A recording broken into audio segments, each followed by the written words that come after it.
Good afternoon. Welcome back to the UK Public Sector Transformation Awards 2021, sponsored by Berkeley Group, Netcall and Assurity Systems. Very pleased to welcome you back to the first session this afternoon, where we'll be looking at the use of digital and technology and the use of data insight. As before, in our morning sessions, we're going to have three winners in each category. We don't know yet, and won't know until the autumn whether they're gold, silver, or bronze in terms of their winners. But they're all very, very worthy winners, given the very high standards of this year's entries. So first off, we're going to start with use of digital and technology. I'm going to hand over to John Comber, my co-host, to take us through this session. John, over to you. Thank you, and good afternoon. Welcome back from the lunch break. I have the pleasure of introducing the category, the use of digital and technology. This award is for the innovative use of digital tools and technology, from remodelling existing services to creating totally new and dynamic services that lead to improved outcomes.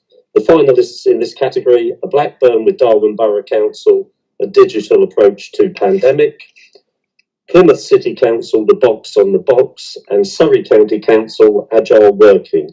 If I could bring on the two officers for each of those, starting with Blackburn with Darwin Borough Council, Paul Fleming, Strategic Director of Resources, and Laura Hodkinson, Head of Digital Transformation.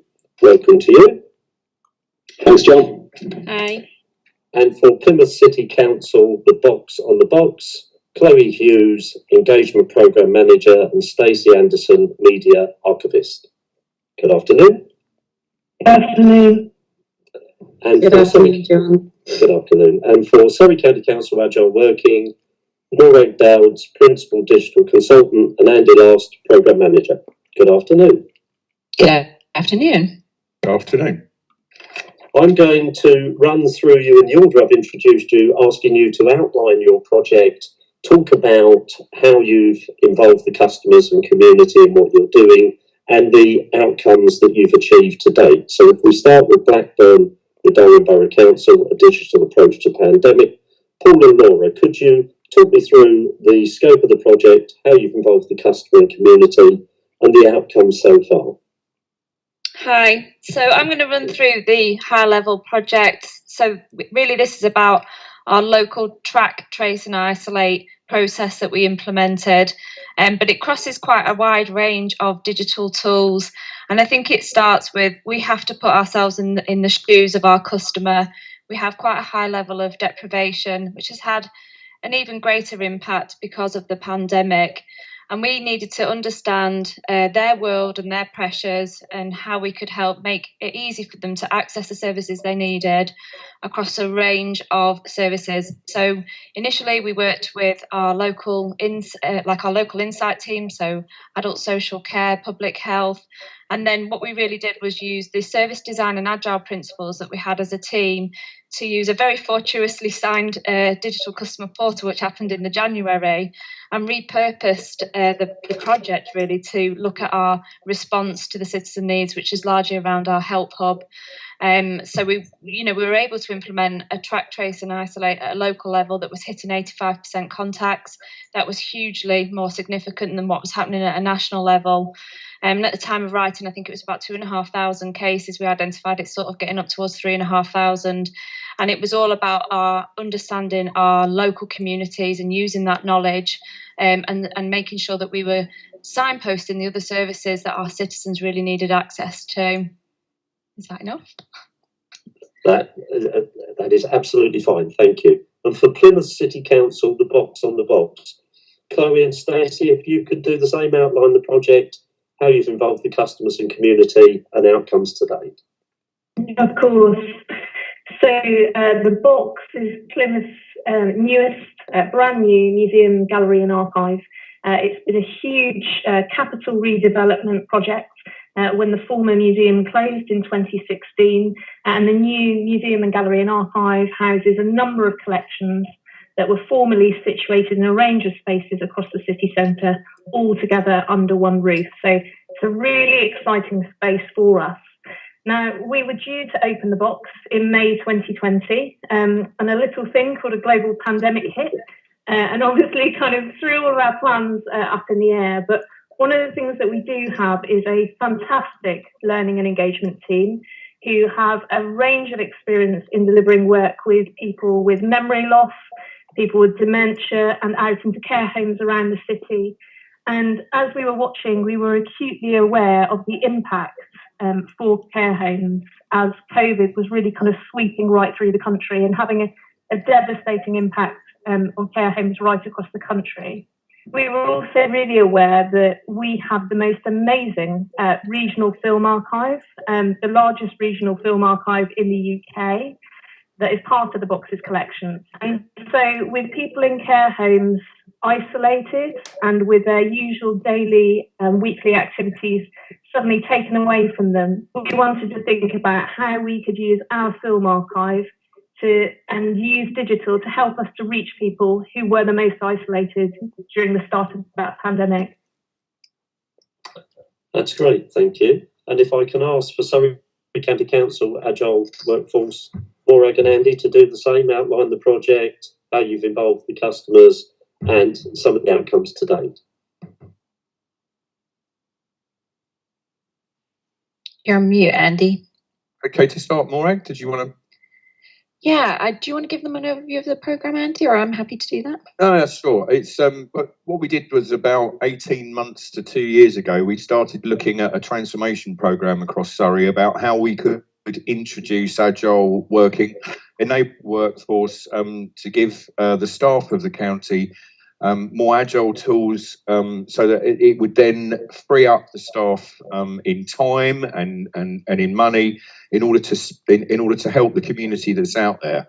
So we embarked on that program, and we learned fairly quickly that there were three major elements that we needed to focus on, which were the staff themselves. It's all about the people as far as we're concerned, about looking after the people in the community and looking after the people who are providing the service.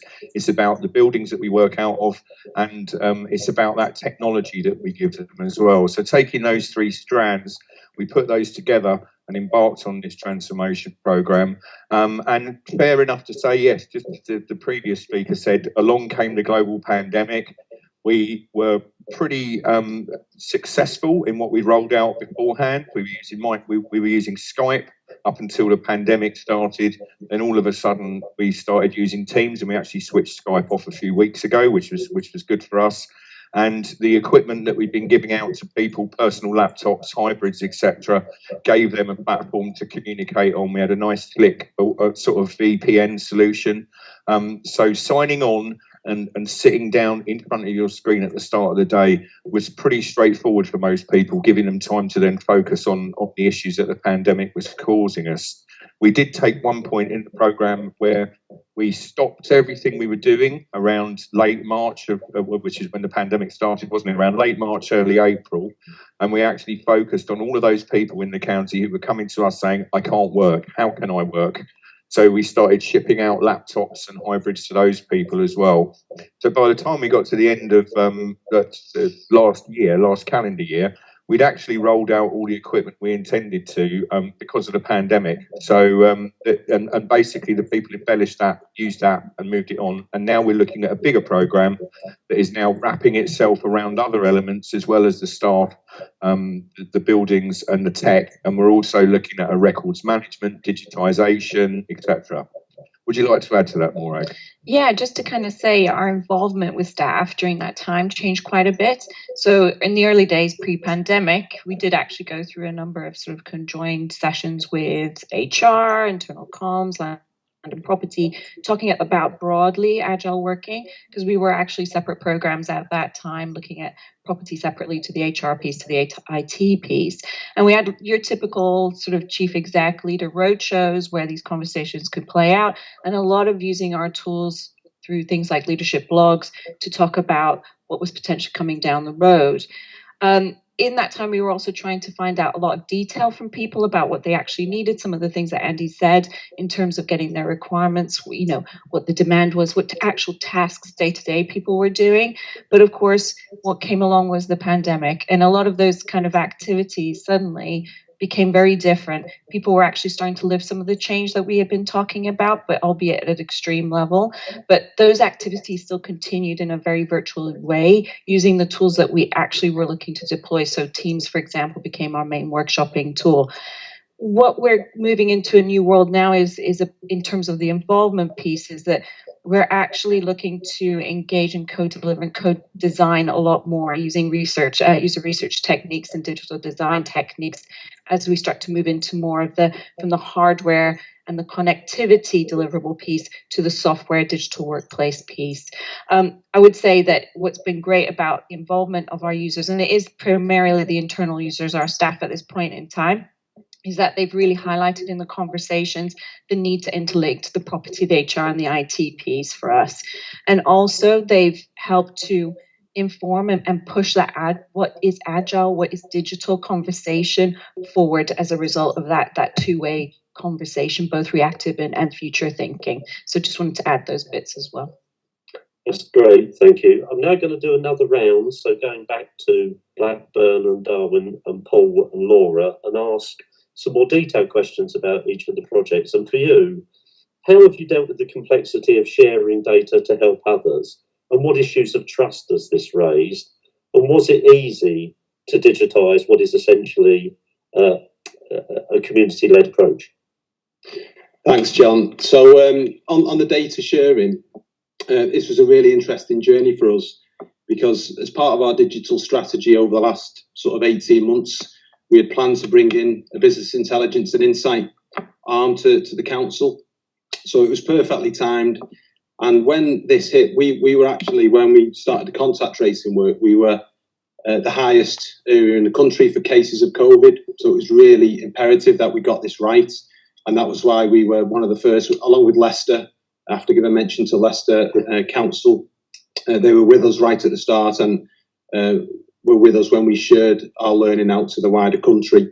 But we were able to bring together these data sets. So Laura mentioned before about the Help Hub. So this was a rapid, agile stand-up of the service, universal support service for people who were isolated in the homes after the lockdown. So we commissioned a large food distribution warehouse and system that was underpinned by our digital customer portal. So an end-to-end process run by the council and alongside our third sector partners, that we then pivoted into this contact tracing world, which the key thing there was around isolation again. So we were able to use this data, because we'd workflowed this through the portal. We had real data about people and vulnerability, and we were able to share that with the NHS, with the CCG, right across our services. That insight piece that I mentioned before, we'd set up visualizations and dashboards to show need, and we could go into individual postcodes and show the requirement and the need, whether it was medication, befriending support, food bank support, and at one stage we were doing 2,000 parcels of food per week from a council warehouse to these places, and we were able to forecast that demand. So we knew that we would need 42,000 food boxes by the end of June when those lockdown restrictions lifted. So we were sharing this data across the council, this vulnerability data, and it's really given us new insight now into how we deal with vulnerability going forward. So we've kept those services around the Help Hub in place, and really that has kind of moved into a world of social prescribing for us. So data really, it's changed the game for us as a council and give us new opportunities. That's fantastic, thank you. And for Plymouth City Council, the box on the box, you've created a mix of fun, learning and wellbeing through a range of activities. So I'd like you to talk a bit about that combination. What's the mixture and how does it work? And then you've identified a gap for people living in care homes. What were the digital skills issues that arose by trying to target those gaps? Thanks, John. Well, to take the first point of your question, I think one of the key things for us is that we have a fantastic resource at the box, which is our moving image collection. And to talk about this, probably if I can hand to Stacey to talk about how the asset that is that moving image collection and how we can use that together with our experience in terms of reaching some of the most vulnerable people across the city. Do you want to say a bit more, Stacey? Yes, I will. Thank you, Chloe. So as the media archivist for this collection, I've long recognised that, you know, moving images have an extraordinary power to connect and inspire people through that sense of shared nostalgia. We've seen this so many times with our film collections, which I got the honour of caring for. But I think the thing about this project is lending the digital platform to that sharing, to that dissemination, and actually taking this content out into remote communities of interest who wouldn't necessarily be able to engage with that content or to connect with other people through that content. And some of the feedback we had was just incredible, where a lot of the care home workers, the staff there, actually credited the box on the box with being able to connect them with their residents. And I think there was one lady who'd really struggled to engage with a new resident, and through this initiative she was able to develop that relationship with him, which I think is just a lovely outcome from this. And also I think for me that the major outcome from this project is it's been very transformative, not just for us in allowing us to digitize, giving us a reason to get this stuff digitized and out there, so making use of our skills within the service and improving on those skills. But by sharing this content with those care homes, we were also able to give them ownership and reinforce some of the digital skills within their homes as well. And again, that's something that this project has been credited with supporting that learning, giving them the confidence to be able to go online and watch incredible moving images. Not without its challenges, as you know, I think is not too far from the truth to say, but there were some technical blips along the way when you're dealing with different bandwidths. And also the perils that come with streaming, particularly with moving image content, that can throw some challenges. But do you know what? We embraced those challenges and we learned through them as well as a team. And we're now on to Series 3, looking to go bigger and better and really taking this forward. I think there's something about the co-design aspect as well that was really important. So we worked really closely with our colleagues within adult social care. They were fantastic in terms of helping us extend and expand upon our networks, and also to really kind of hone and develop what format of that kind of fun and learning looks like. Because it was really important for us that we had that mixture of fun and learning and nostalgia, and that it was a very engaging format. And there's a real challenge in producing something that's an engaging format within only a kind of 30-minute episode. You have to be very strict with yourself. So we learned a lot through that process. And I think it's safe to say our most popular clip that we have showed as part of this platform was Hot Pants for Men in the 1960s. So very happy to share that with anyone who would like to see it. It's extraordinary in itself, but it was that sense of fun and engagement, and it really did, bring people's memories. And I think that's really crucial for this sort of audience. That's great, thank you. And for Surrey Council Agile Working, Morag and Andy, can you elaborate on the combination of remote working and digital workforce? Because often people talk about remote working or digital. Actually, you're talking about both and combining them. So it would be useful to pull out some of that. And then changes in culture. Whenever you're changing at the rate and pace and scale that you're doing, you always end up having some cultural issues. How have you addressed those? I'm going to let Morag answer that first, because I need to recompose myself after the hot pants of men in the 60s. I think that was a rather underhand segue for us. Anyway, go on, Morag. So if I talk a bit about the combination of remote working and digital workplace and digital working.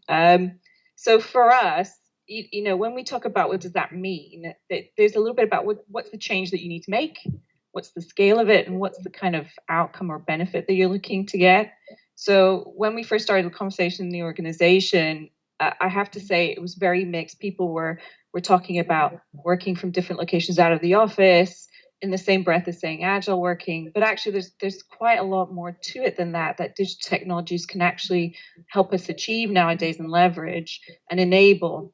And so what we realized very early on was that we needed to give people a bit of a framework in which to have this conversation and have a sort of mutual understanding. So we came up with a model that was called the steps to agile, and it took people right from flexible to smarter working, which is a term people are probably familiar with, to agile working, and trying to showcase what's changing at each of these levels of maturity, essentially, and actually what does it mean for people, and what's the scale of it. So, you start from a place of flexible working where it's very much about when and where you work, or as Andy used to call it, the martini ad version of working, and moving on to that to a bit more about how you work under smarter working. And then in agile, it's really about who you're working with and what you're working on, and really expanding that right out. Now, what's enabling that underneath happens across HR, property, and tech, as we've talked about before, but the focus is very different. So in flexible working, it's very much about HR policies that allow for people to have different starts and finish times, and it's very much at that individualistic level of benefit. Once you start to get to smarter working, that's where the business is really looking to get optimizing its property use and other resources, reducing travel, looking at productivity essentially by really trying to extend mobile working technology and making managers far more outcome focused in how they manage their teams. When we start to make that leap to agile, which is the bit we're facing at the moment, actually, what we're really saying is the new technologies allow us to really focus on how people work together, collaborate to create and achieve things. So that collaborative technologies piece that we're looking at the moment, we're putting that front and center of how we work. We're inching into that because obviously we've been doing a lot of virtual working through things like Teams, but actually really thinking, well, what does that mean now? And certainly from the point of view of IT, it means for us we're having to recurate our sort of software landscape, really understand what the user experience is across a number of tools so that we're really facilitating how people naturally work better together. For our HR people, it allows them to look at structures. Can they be more flexible and adaptable? For our property colleagues, it's really about, can we actually reimagine the workplace? There is a danger for us going forward, and I'm sure Andy will touch on this, about what happens when we're not all required to work at this extreme level of remote working. And what we're hoping to do is do a little bit of pre-preparation around that before we do go back into it. But it is something that's very much driven by the organization and individuals themselves. We are enablers. All we can do is give opportunities. It's really about how those individuals grasp those opportunities going forward. So, and on that note, I'm going to hand over to Andy to pick up that last piece there around the culture change, what it means for us. Yeah, and I think we've learned a lot along the way. We were forced into a certain situation with COVID, and as I was saying earlier on, we were fortunate to have had the foresight to put some tools in place that we knew was things that we needed for the agile journey as we move forward.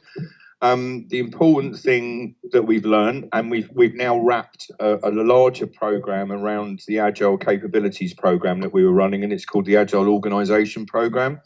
And what we're doing now is we're having a lot of involvement with the people that are involved with the outcome projects that we're looking at. So the first outcome project was basically moving 1,700 people whose base was in Kingston, which is outside of Surrey, as John knows, and moving that base back into the county again. Now, the staff obviously haven't returned to the offices. Some have for well-being reasons.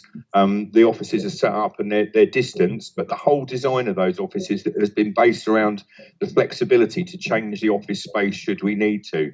And probably right to say, we don't actually know what the exact uptake is going to be as people come back and work through recovery and go back into using offices again. It's not a return to work. People have been working for the last 12 months, but it's a return to using an office space that we need to see how that is taken up. So we put a lot of things in place to look at measuring how how often those office spaces are being used. So we've got neighbourhoods at the moment because of the coronavirus situation, but we'll be doing further work to actually monitor the space usage. We're using data analytics to look at where people are working and where they're moving and where the customers are that they're visiting every day as well. So it's about adjusting as an organisation to that sort of being flexible and then working smart and then working agile. We've got a large digitisation programme we're now looking at standing up as well as to where and when we can take images and use those digital images, deliver them to workforce systems so that when people are going out during the day, they know where they're going, the community-based workers that are out there. And then we're putting administrative tools in place to help them so they understand where there'll be space in our major hub buildings, and working hand in hand with our land and property colleagues to design the buildings of the future that we need. So we've opened the first one, we're starting on the second one. There'll be 2 larger buildings to go, and we'll also look at the other buildings that we've got where we co-locate with our other partners as to how we can change how those buildings work. But it just all spins back again to it's 3 elements that we're trying to support, the 3 major elements all the time. It's about the people, it's about the space, and it's about the tools that we give them. So I think that's probably covered it more. Was there anything I missed?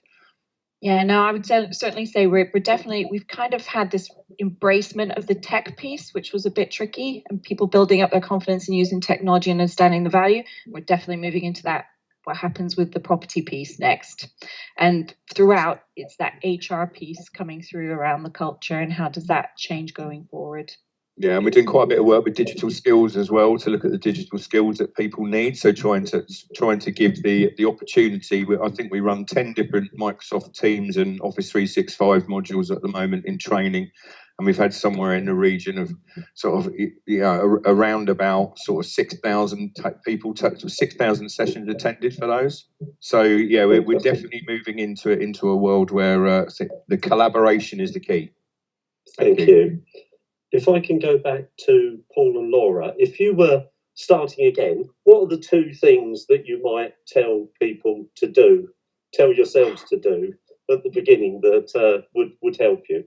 And warning everybody, I'm going to ask you all if we've got time. Okay, I think I'll start with that. I think a bit of belief. I'm hugely proud of the digital project teams. They are my heroes in the last 12 months. They have consistently stood up across a huge range of reactive work, and they've been able to balance that with homeschooling, enormous pressure to step things up quickly. So I think first and foremost, belief. And I think secondly, we have really had a digital first approach, and we have a customer panel of nearly 2,000 citizens now, and it's to embrace that at every opportunity would be the second part that I would say. Paul, I don't know whether you want to add to that.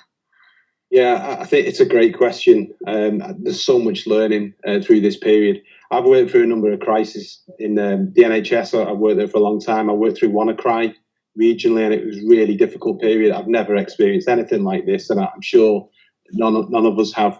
The advice, if we could go back, I would say we should have got more staff early on. So we really had to push the staff with our existing complement, and if I'd have rewound, I'd have got more backfill to help with some of that, because we had to balance projects that we were putting through with the digital customer portal, digitising, waste and other forms, with doing all this COVID work. So it was like doubling up on the staff. So I'd say that. I think we were lucky in that we invested early in the agile world. So we signed the local government digital declaration at the right time. We trained our staff in agile 18, 20 months ago, and we're rolling that out across wider project teams, across different directorates. So we were lucky in that regard. We brought 365 in teams. So it's invest early, and what that's taught me to lead this team going forward is to get the right investment in early on. So don't scrimp on things that you're going to rely on. So it's getting the right infrastructures and systems in place now. That's great. Chloe, Stacey, quickly, as we're running out of time. Yeah, of course. To jump in first, and Stacey, you may want to add to this as well. I think for us, there's something really important about the risk taking. So very much this project was co-designed with its beneficiaries right from the start. They were at the heart of this project throughout. But what we never envisaged was how many people would end up getting involved. And there's something about design leading to demand. So we had, by the end of Christmas 2020, we've had 3,000 views from this. And what started off very initially focused on care homes and residential settings was being picked up and watched in NHS wards, within the local hospital, within memory cafe networks and various support groups for people who are vulnerable across the city. And that's something that we couldn't have foreseen. And I think there's a real importance in valuing and promoting risk-taking, because without that, we wouldn't have had the impact that we had. And we were phenomenally lucky to have such a brilliant management team around us who endorsed and fully supported this project right from the outset. Stacey, do you want to add? For time. Any comments, Stacey? I think for me, the biggest learning outcome from this has been just the value of inter-team working. So, rather than seeing us as being a separate collections team and then we've got a programs team, commercial, this was really a good example of how we can come together and collaborate effectively. We want to do more, and, we are now fully embracing digital and technology as a way of doing that as we step forward. So Thank you. And just 30 seconds, Maura, Gandhi, any advice you'd give to yourselves setting off to do what you've done? Yeah, Andy's gone off camera, so I don't know if he's having some network problems. But certainly from my point of view, I echo what everyone's saying there. I would also say, we were quite lucky because we had already kind of mapped out all the things we thought we needed. So we were already building up to be ready to go. And actually, one of the things I've learned is that coming around key events is really important about driving change. It seems to have been the real thing that's helped to stick the change going forward. It might be a property move, it might be something like the pandemic, but certainly leveraging those events has made a huge difference. And certainly going forward, that collaboration piece, I don't think will ever work in the same way again. And it's been as much a change, I think, for IT and HR and those other teams that are delivering the change as it has been for the users, the end users themselves. So, and making sure people are recognizing that change internally is quite important to reflect that back to ourselves. So that's my piece. Don't know if you have anything else really quickly to add, Andy, as PM? Just the collaboration and give everyone a chance. I think that's the thing we learned together, and we were sympathetic to others' challenges as we put training in place to try and upskill and give people the opportunity. But just going on that journey together, holding each other's hands, falling over and getting up again. Can I thank you all for your contributions today? You're all worthy finalists. I look forward to finding out the final results in September and hopefully seeing you. Thank you very much today. I'm sorry we've run out of time, so we can't continue, but I'm now going to hand back to Andrew and thank you all for your time. And please, let's look at posting that Hot Pants nostalgic video somewhere that people can Thank you, John. We will indeed. Thank you. Bye-bye. Thank you. Bye. Bye-bye. Yeah, we got hot pants and cyber security in the same session. That's going some. I think that's yeah. So on now to the next category. We're going to now look at use of data insight. This award is for the use of data insight and application of data, rewarding creative approaches to managing and manipulating data to deliver outstanding results. And we've got 3 finalists here with us: East Sussex Fire and Rescue for their GP Practices project, London Borough of Havering for Better Living, and Nottinghamshire County Council for Demand Intelligence Initiative. And I'd like to first of all welcome David Kemp and Mark Matthews. David's the Head of Prevention and Mark is the Assistant Chief Fire Officer from East Sussex Fire and Rescue. Then I'd like to welcome James Cliff, Transformation Senior Project Manager, and Jackie Lawson, Service Manager at Adult Social Care from London Borough of Havering. And last but not least, from Nottinghamshire County Council Demand Intelligence Initiative, Matthew Gerard, Performance Intelligence and Policy Team Manager, and Russell May, Senior Practitioner, Report Development. Thank you all for joining me today. You've got a fantastic series of entries, and I'm going to do the same as you heard in the last session, which is I'm going to go around initially to all 3 projects and just ask you to give a an introduction to what you've been doing, and then we're going to come back and ask some more specific questions. So first of all, starting with iESE 6 Fire, David and Mark, can you tell us a little bit about the background for your project and how you approached it and how you got the customer community involved and what the outcomes were, please? Yeah, certainly. Hello, Andrew. Hello, everybody. So all fire and rescue services across the UK offer home safety visits, whether they call them home safety visits or safe and well visits.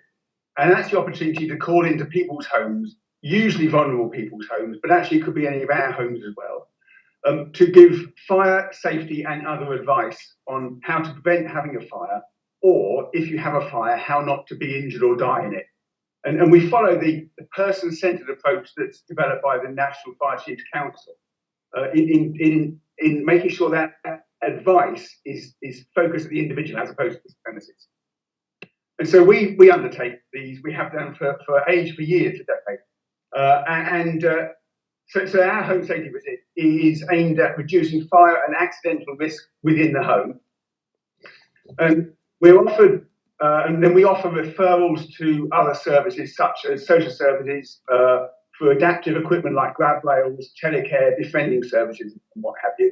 And our key client group are vulnerable people, often living alone in difficult circumstances. They are the ones that have the worst outcome if they have a fire. And you know, being injured or dying in a fire is the most terrible way to go. So traditionally, fire and rescue services rely on referrals from service providers or self-referral, but is often misses the most vulnerable. And a vulnerable person's protection from fire shouldn't rest on whether busy people remember to make a referral. For some time, we've seen that data transfer is the effective way to keep people safe. And the professionals who know the most vulnerable in our society are GPs, but they're not renowned for sharing patient data, particularly without consent. And often the people who are at most at risk of injury at home won't proactively contact services like ours. But when we contact them, they rarely turn us away. Fire and rescue services are one of the most trusted brands nationally. So following a fire in East Sussex in 2030, which involved a lady who was living alone in appalling circumstances, she had a fire and sadly died as a result. And I approached her GP and showed some photographs of the premises itself, obviously not. And asked, you know, if they knew that how that lady was living, and of course they didn't. They were horrified.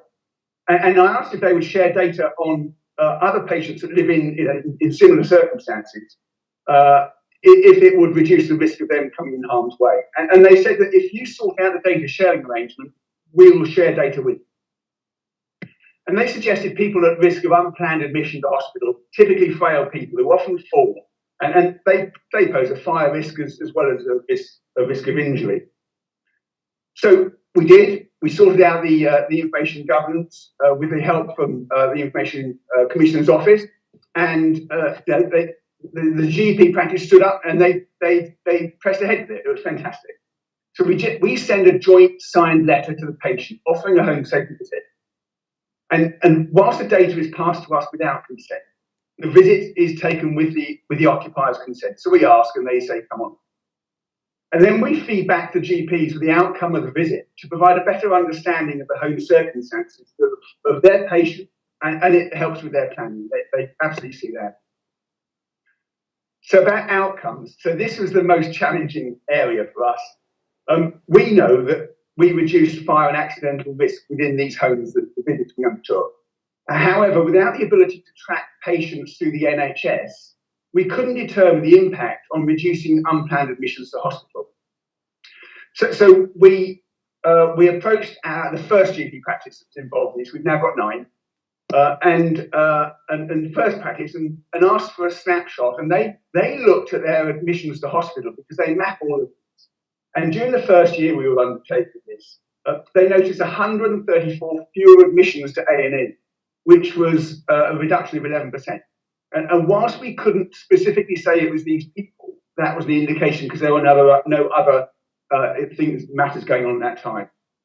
But then they looked at the 30 specific patients that they referred and we'd been to see, and they had reduced from 244 GP appointments before our visit to 147 appointments afterwards, a reduction of 60%. So a real impact on those individuals, and the GP practice, clearly fewer appointments, and these people we think were given reassurance that they were lonely people, so they had someone come and visit. They were made safer in their homes and fewer injuries. Brilliant, thank you, David. I think just getting the agreement's a result in its own right, let alone the consequent impact. James and Jackie, can I ask you to tell us a little bit about the Better Living project and what you've been up to? Thanks, Andrew. So our Better Living project is part of a much bigger adult social care transformation for Havering. So initially what we were looking at is to develop a whole new way of working for adult social care, so looking at strengths-based approach, really focusing on what the needs were of the person receiving care, and then promoting wellbeing, choice and control. But as part of that, we wanted to involve the person's wider family and our community network, and really look at different ways of delivering those eligible needs that were needed to be met. So as part of that, we've done a big change programme on that, about our practice, and also about the way that we measure quality. So looking at what the richness of that recorded data is, does it capture the story, and really making sure that we capture all need. And traditionally in adult social care, what we've always done before is that we would capture all of the need that was met by the council, but not necessarily something that was met by a family member or in the community. So part of that is we were looking at that recorded data, and what that meant was we would have a much bigger understanding of that person. To the side of that around data, what that enabled us to do is gave us much more visibility to what potentially was a risk or threats to the adult social care budget. So if we look to contingency planning about, well, what's the real need in our borough? If we are having needs met by other people, what happens if that falls down? And I think what we learned over the last year, particularly because of the pandemic, is that those networks can break down quite easily. So what our data capturing now allows us to look at is what the real potential need in the borough is for us. And what we've done with this data is, and as well as historical data, is that we've built a model that allows us to forecast what we feel is the potential need going forward in the borough, but also looking at, through our change in practice, by capturing what we're the way that we're working now, what we see is that difference between what that projected need is and actually what we are delivering. So we can look at that cost avoidance, but it also allows us to make sure that we're keeping a stable budget and not straying into that area where we're thinking that we don't have to deliver and actually there's a much greater need in the borough. And just to add, I think it's been really important that what we've tried to do is absolutely recognise that some people need services, but actually looking at our community, what is out there? Because for a lot of people, it's a better outcome not to come to adult social care, and what might that look like? And part of we've had to do a number of changes, but in terms of understanding what people need and what we can't deliver and where we might be able to deliver it in a different way has also been really useful. Brilliant, thank you, Jackie. I'd like to turn to a colleague from Nottinghamshire. I'm remiss, I didn't introduce Thomas Forum, who's I think with us today, technical data analyst. So Matthew, Russell and Thomas, if you'd like to, between you, give us a roundup of the Data Demand Intelligence Initiative, a little bit about what you've managed to achieve so far. Thanks, Andrew. Good afternoon, everyone. I suppose in a year where we've heard a Prime Minister talk about data more times than perhaps every other previous Prime Minister put together, it'll come as no surprise that this is to do with the pandemic and ensuring that our senior managers, stakeholders and partners had a credible evidence base and insight to enable them to respond to the pandemic based on the data.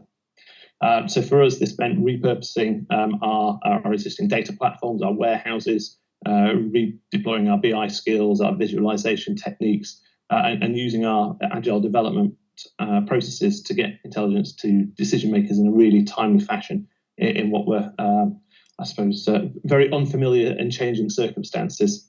So 3 examples of this work that we just wanted to introduce you to. So one was a project to look at the demand and capacity across the varied critical services that a county council provides. So things like safeguarding adult social care, modelling the inputs into care homes. But I suppose most notably looking at what the impact on our staff was. So trying to understand how much capacity we have within our services, bringing in data from different sources, from our staff themselves, from our rather disconnected ICT systems, and trying to model if we've got staff going into self-isolation, when could we expect to see increased capacity back in the service, and working with our partners to bring information about their staff from non-critical services to look at how we could potentially redeploy staff into those areas that we were expecting to see surges in demand, so that we could continue to provide those critical services across the council. And providing this intelligence by 8 o'clock every morning on a basis where things were falling over all the time, as we're trying to build it on the fly, really, with those agile approaches.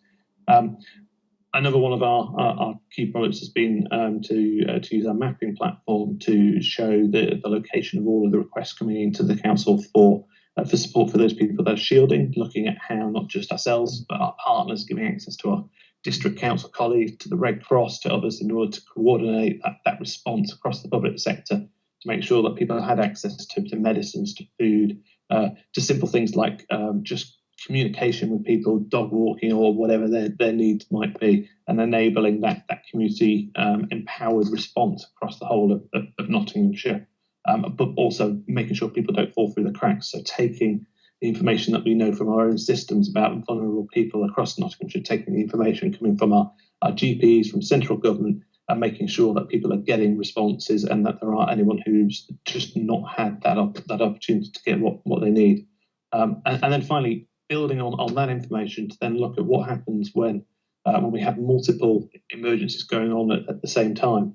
And whilst we might not be like Sicily having volcanoes explode, we have had flooding and winter pressures where we've got communities that, snow on certain roads does leave them rather cut off and isolated. So we're bringing together the information that we had around the particular areas at risk, like gritting routes, flood zones, and some of those people who are shielding or at risk. We were able to model those areas where we would need to mobilise a response in those circumstances, and use that across our emergency planning partners to make sure that actually when those events hit, not just was the information available, but actually through the trust and culture that we built up through the earlier work, people were asking for and ready for that information in order to be able to use it to the benefit of our residents. Brilliant, thank you. That's excellent. Just in awe of all 3 projects in terms of the way that you've approached them, and I think probably another question I'll ask you to reflect on as you go through, because you've clearly got a platform of excellence before you started responding. So whether you could have done as much, without having had that platform to start with. I mean, and I don't just mean the technology, I mean the people and so on. But if I can come back to you, David and Mark, to start with. You talked about getting the data sharing agreement. That clearly was a big watershed moment for you, and obviously you had a positive response from that initial GP practice. But were there any hurdles, legal or otherwise, perceived or real, that were thrown at you? How did the Information Commissioner respond to you? What was it like at the time? David, if you can provide some of the detail for Andrew and others, I think it'll be particularly helpful. And then I'll just sum up maybe how this particular challenge is one of those things that really does start to create a problem for this type of exercise, and the wider opportunities that we might be able to overcome that. So legally speaking, we had very few problems at all. When I spoke to the Information Commissioner's office, I actually met their principal policy officer at a conference in London, which was typically called Dying for Data. And it absolutely was about that, how people were dying in fires because other agencies weren't sharing data with them. And so I told her the challenge I had over one particular piece of work, which was similar to this, but actually with adult social care. And with that, we then fixed that, and we've had that data sharing agreement with adult social care for some years now. And then when I extended this to GPs, I phoned them again, and she said, this is exactly what the Commissioner's Office wants to support. Absolutely is. This is what data sharing is all about. But the hurdle we came across was GP practices are their own individual businesses. Right. And across the service area, we've got 110 GP practices, which means 110 information sharing agreements, 110 conversations goes with it. And so the barrier was was managers' reluctance to share patient data without consent. And when we tried it with the adult social care work about getting consent, and those people who are most at risk couldn't be asked. They know, don't trouble with this. I don't want to know. So we use that evidence to go for the no consent element. And of course, people are frightened, aren't they? It's called the Data Protection Act, not the Data Sharing Act. And so people are terrified about a £300,000 fine per complaint. But we weren't going to go leaving information on trains and what have you. And so the people we engage with absolutely saw through that, saw there was very little risk and support from the ICO's office to say that and they helped to sign off the agreement and the GDPR version of it. Yeah. So it was actually more about people's appetite for risk or their previous exposure to a complaint around their data sharing. Yeah, brilliant. Thank you, Dave. I'm mindful of time, Andrew, so I think it might be very, very quick. So I think it's just worth remembering where all this started from. So we had a number of firefighters and ourselves and well advisors were going out to homes, identifying these people, and then getting really quite frustrated and didn't want to leave those places after we put the fire out or we dealt with the issue. And it was how we could then bring the collective might of other public services in the third sector to assist that particular individual that fundamentally was suffering in silence. This project then spiraled out the fact that we felt there were a load more that we didn't know about, and that the GP and ourselves could start to work together. And this whole data sharing issue, which impacts this initiative as well as many others, and I listened to Jackie and James and Matthew with some interest. It's that which we need to try and overcome. I think the health and care bill will start to support this, but our big aim for this particular project is to start to roll it out across other services, but also start to work out how we can start to influence the national debate and discussion around sharing information in a responsible way. Yeah, hopefully reduce the number of those agreements as well at the same time. James and Jackie, we love the way in which you sort of put forward your involvement of family and community, and the foresight was really interesting. How accurately do you think you're making your foresight work, and is it sort of concrete enough that you're starting to roll that into other things like budgeting going forward, etc.? Can you explore that a little bit? Yeah, I mean, I think, we've had lots of discussion, myself and James, obviously, because I come from the practice point of view. And it's about what data do we need to collect so that we're getting that balance, not making frontline workers having to record an awful lot of information, but also that we're getting what we need from that information. So that has always been a bit of a balancing act.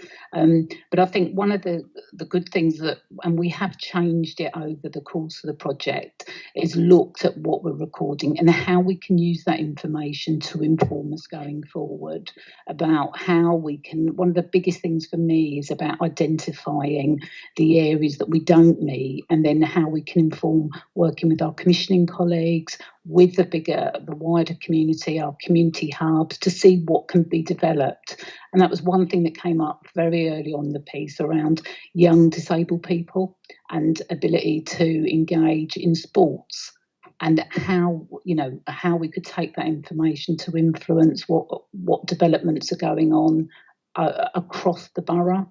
So that was one of the big ones for me. Don't know if you want to add anything, James. So I think from the forecasting point of view as well, I mean, we are using historical data to try and support what our forecasting is. And the other thing to say about it is that this is also about generating that conversation. So what the data does is, by looking at some of that forecasted data and putting it in a place where we can, it makes us think about what our budget setting process is. So, I mean, we do it on a case-by-case basis. So when we look at when we're making some form of cost avoidance, it can be drilled down all the way into the actual individual person. And although you would never want to do that and focus on completely stripping a budget or anything like that, what it does do is helps us have that conversation, and we know that there is some accuracy in that. And it's something that when you apply that to practice and quality as well, what it does mean is that people have faith in the system, because we can prove that we are working in the most efficient way and really exploring those conversations. When the budget is the budget, that's assured to members that actually we are, because we can't control the demand, but what we can do is control how we work with it. Brilliant. And the other part of that we can also really engage frontline staff, because what we can do is show them what these actions, actually what the practice can do, and that really does engage frontline staff. Yeah, brilliant. There's a lot of richness in this, and turn to yourselves, Matthew, Russell, and Thomas. You've the scale at which you've sort of moved up to almost real-time provision of information within the council. So that question that I left hanging there before about, could you have done this in the pandemic circumstances without the work that you've done previously? How big of a change was this for you? And was it a real challenge to bring together the sort of disparate data sets and ensure that they were accurate, that you weren't just putting together a load of things at high speed that actually look great from a distance, but a bit like a plastic flower, once you get close up, it doesn't quite look quite as good as it kind of might.